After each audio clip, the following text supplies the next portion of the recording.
More and more states are joining a major lawsuit to hold the makers of insulin liable for price gouging. American consumers for decades have been putting up with that price gouging. These lawsuits could force the companies to pay up big time. Full disclosure, this is my lawsuit. This is our lawsuit. We originated this. But talk about it. Why don't you talk about it? PBMs and that type of thing. Yeah, well, what we have right now is we have state attorneys general that are joining in to this lawsuit. So entire states, Oklahoma just announced a couple days ago, they're the most recent state joining in on this because what's been found is that, again, for decades and decades, the drug companies, along with the PBMs, the pharmaceutical benefit managers at the health insurance companies. Take a minute and explain that just a tad. Just give me a little 10,000 foot, because people don't know what a PBM is. Yeah, we did a big segment on it a couple weeks ago. The PBM is the person that works at the health insurance company that says what drugs we will cover, how much of each drug we cover. And usually they're tied at the hip, not just with the company they work for, but with the drug companies themselves. Right. They negotiate these prices like, hey, we'll cover 50% of it. You get the rest. I get some. The insurance company gets a little bit. It's all kickbacks. Yeah, it is. They want to call it rebates. It's kickbacks. Right. It's pure kickbacks. You do this for me, and we're going to pay you money that's kickback money. And so what they do is the competitors out there, if you're a drug company, you want the PBM to endorse, have a formulary to endorse your product, right? Yeah. And so the PBMs make money by scaring the hell out of all the competitors. If you don't give us these kickbacks, then you may not be on the list.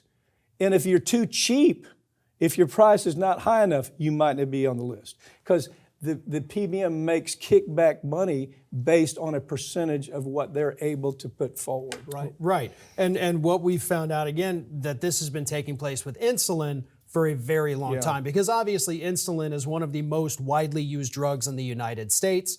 Millions of people every day are taking insulin. So yeah, the the health insurance companies pretty much have to cover it. So these PBMs and the drug companies have all the power to set the price. And over the last 20 years, we have seen over a 1,000% increase, 1,000%, in spite of the fact nothing's changed with the drug. The cost to produce it has gotten lower, but we're getting screwed hundreds, or possibly thousands of dollars a month. And so what Eli Lilly says, this is R&D. There hasn't been R&D. This drug's been around 100 years. Matter of fact, the interesting part about the guy who developed the drug gave it away. He said, I shouldn't have this. This can save people's lives. He gave it away. But then all the bottom feeders, they came in and said, well, you can't give something away. We need to make money. So Eli Lilly made $22 billion on it last year. $22 billion, where people weren't even getting enough insulin to be able to keep themselves healthy because they couldn't afford it. Right, they had to ration it. They had to ration it. $5,000, almost $6,000 is for insulin, what some of these folks are paying.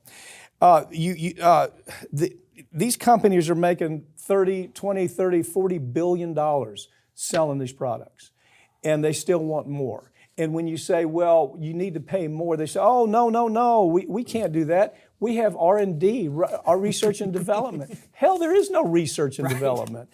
But why is it that we don't have anybody in Congress with big enough kahunas to say, look,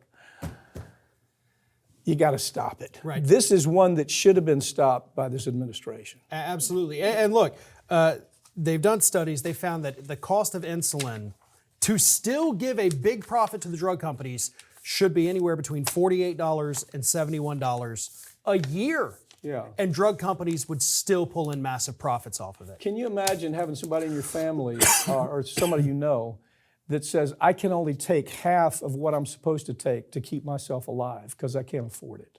Yeah. Now there's special programs, but when you look at, and I remember them coming out like a week after we filed this lawsuit, they came out with this big PR deal. And that's, well, we're going to be lowering, it's smoke and mirrors. They're not lowering anything. They're still making a killing. PBMs are killing this country. And the companies like Eli Lilly, they're right in there with them.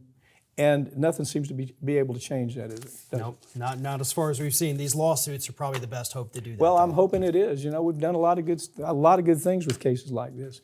Farron, thanks for joining me, okay? Thank you. That's all for this week, but all these segments are going to be posted right here on this channel in the coming weeks, so make sure you've subscribed. I'm Mike Papantonio, and this has been America's Lawyer, where every week we tell you stories that corporate media simply won't tell you. It's not tough. Advertisers don't let them tell the story. They threaten the company of pulling advertising dollars if they tell stories about companies like, pharmaceutical companies or weapons industry. The other part is that their attachment to their party, Republican or Democrat, is so deep that they can't be objective anymore. They can't tell other parts of the story.